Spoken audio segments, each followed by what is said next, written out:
जाएगी, मतलब मिली हुई नौकरी आपके हाथ से चली जाएगी। तो दोस्तों आप शुरू से इतनी मेहनत करके अपने आप को इस काबिल बनाते हैं कि आप नौकरी पा सकते हैं, तो ऐसी गलती ना करिए। तो हेलो दोस्तों, आज की वीडियो में एक बार आप लोगों का फिर से स्वागत है। आज हमारा टॉपिक है कि अगर हम आईटीआई किए हैं या आईटीआई कर रहे हैं तो आईटीआई के साथ ग्रेजुएशन करना सही है या नहीं है। अगर कर लिया है तो क्या उपाय है, और करना चाहते हैं तो कैसे कर सकते हैं। तो आइए कुछ पॉइंट हमने यहाँ पे नोट किया है, इस पॉइंट के थ्रू हम थोड़ा सा समझाने का प्रयास आप लोगों को करेंगे।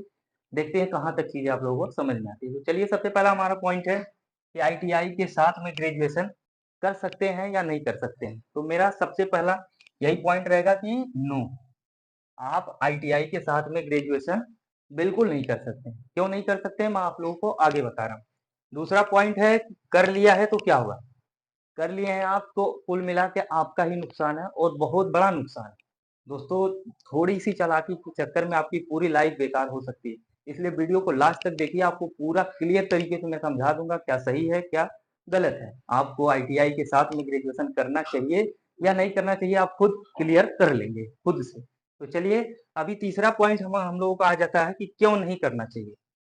अभी मैं आप लोगों को बताता हूँ, इस पे थोड़ा डिटेल जाके आप लोगों को समझाने का प्रयास करता हूँ। देखिए, आईटीआई हमारा जो है, आईटीआई हमेशा रेगुलर होता है। आईटीआई जो ट्रेड है ये रेगुलर होता है। बाकी जो है बीए या बीएससी या बीकॉम आप करते हैं तो इसे आप प्राइवेट कर सकते हैं। ये जो है, जो डिग्री है आपकी, इसे आप दोनों तरीके से कर सकते हैं, चाहे प्राइवेट भी कर सकते हैं या तो रेगुलर कर सकते हैं। बट ये आईटीआई जो है रेगुलर ही आपको करनी पड़ेगी, इसलिए आप आईटीआई के साथ में ग्रेजुएशन नहीं कर सकते हैं। आप किस तरीके से कर सकते हैं, जैसे अभी देखिए मैं आपको बता रहा हूँ। जैसे मान लीजिए आपने आईटीआई में नाम लिखा है, 2016 में आपने आईटीआई करी, 2 साल का आपका ट्रेड था, तो 2018 तक आपका ये आईटीआई का सेशन चलेगा। अभी आपको इस दौरान ग्रेजुएशन में एडमिशन नहीं लेना दोस्तों, नहीं तो आप बाद में बहुत ही पछताओगे। क्या नुकसान है थोड़ा सा ये समझ लीजिए आप।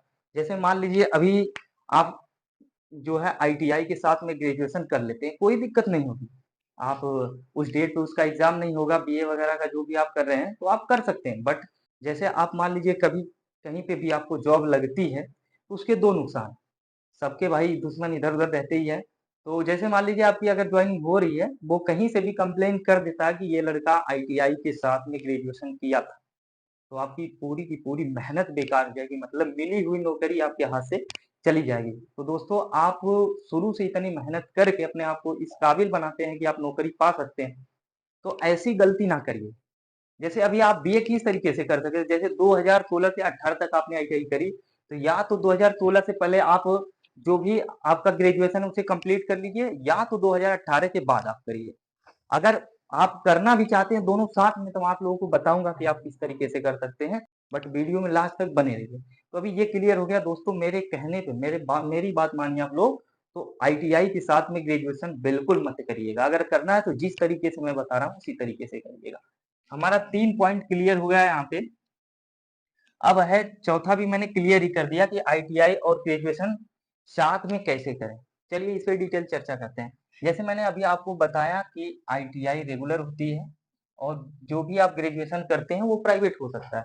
तो अगर आप साथ में, आपके पास जैसे समय कम है, आपकी एज निकलती चली जा रही है, तो आप दोनों साथ में इस तरीके से कर सकते हैं। आप आईटीआई में नाम लिखाइए, आईटीआई आप रेगुलर रहती है वो उसे करिए। बाकी जो आपका ग्रेजुएशन है, बीए बीएससी बीकॉम जो भी आप कर रहे हैं, उसे आप प्राइवेट कर दीजिए। प्राइवेट करने का मतलब प्राइवेट स्कूल से नहीं है। आप जब फॉर्म फिलअप करते हैं तो उसमें ऑप्शन आता है रेगुलर प्राइवेट, तो आईटीआई में आप रेगुलर करवा दीजिए, वो तो ऑटोमेटिक ले ही लेता है रेगुलर। बाकी जब आप बीए वगैरह का फॉर्म भरवाते हैं तो उसमें प्राइवेट करवाइए, ना कि रेगुलर। तो अभी आपको क्लियर हो गया होगा कि आईटीआई और ग्रेजुएशन साथ में कैसे कर सकते हैं। अब उसके बाद जैसे कुछ बच्चे ऐसे भी होंगे जो रेलवे अप्रेंटिसशिप कर रहे हैं या रेलवे अप्रेंटिसशिप आगे करेंगे, आईटीआई के बाद तो ज्यादातर लड़के वही करते हैं। तो उसमें भी एक मेरा ऑप्शन है कि रेलवे अप्रेंटिसशिप के साथ में आप ग्रेजुएशन कर सकते हैं या नहीं कर सकते हैं। तो मैं यही कहूंगा दोस्तों, आप बिल्कुल नहीं कर सकते। क्यों नहीं कर सकते हैं, क्योंकि रेलवे अप्रेंटिसशिप, आइए ये समझिए कि रेलवे के थ्रू आप कर रहे हैं, और वहाँ पे आपकी proper attendance daily to daily लगती है। इसलिए ये भी रेगुलर ही रहता है, प्राइवेट बिल्कुल नहीं रहता है। अब आपका ज़ोन कैसा मिल गया, वहाँ के कर्मचारी कैसे हैं, अगर किसी किसी का ऐसा हो जाता है कि वो जाता भी नहीं है, ऐसा बहुत ही रेयर कंडीशन में होता है। वो बीए भी कहीं से कर रहा है और उसका उधर अप्रेंटिसशिप भी चल रहा है, बट वो अपने पैर में कुल्हाड़ी मार रहा है, ये समझ लीजिए। क्योंकि आप जो है डिग्री और ये क्या आईटीआई या अप्रेंटिसशिप साथ में कभी नहीं, वो कहेगा कि मुझे साथ में लगाने की कोई ज़रूरत ही नहीं है। दोस्तों एक बात आपको बता दूँ कि सबसे जल्दी प्रमोशन होता है कहीं भी तो वो रेलवे में। क्या आप चाहते हैं कि आप अगर ग्रुप डी की नौकरी पा गए हैं तो ग्रुप डी में ही बने? नहीं चाहते, कोई भी नहीं चाहता, तो प्रमोशन आपका बिल्कुल रुक जाएगा दोस्तों। और मैंने वो पिछली बात जो बताई ना, अगर कोई भी कंप्लेंट कर लिया तो आपकी नौकरी चाहे 1 साल आप किए रहें, चाहे 6 महीने, वो बिल्कुल आपके हाथ से जा सकती है। तो ऐसी गलती ना करिए दोस्तों। अगर आप रेलवे अप्रेंटिसशिप कर रहे हैं तो यार 1 साल की बात होती है, 1 साल रेलवे अप्रेंटिसशिप कर लीजिए, उसके बाद ग्रेजुएशन कर लीजिए, अभी कहाँ आपको नौकरी मिलने वाली है। जैसे ही आपकी अप्रेंटिसशिप कंप्लीट होती है, उसके बाद आप ग्रेजुएशन कर लीजिए। अगर ग्रेजुएशन नहीं करना चाहते हैं, कोई भी डिग्री लेना चाहते थे, रेलवे अप्रेंटिसशिप करने के बाद ले लीजिए।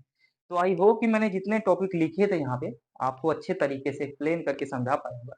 बाकी अभी भी कोई डाउट है इसमें, तो आप कमेंट करके हमें बता सकते हैं। और हाँ, वीडियो अगर अच्छी लगी होगी तो अपने भाई और दोस्तों को शेयर ज़रूर करिएगा। तो थैंक यू दोस्तों, मिलते हैं अगली वीडियो में। जय हिंद, जय भारत।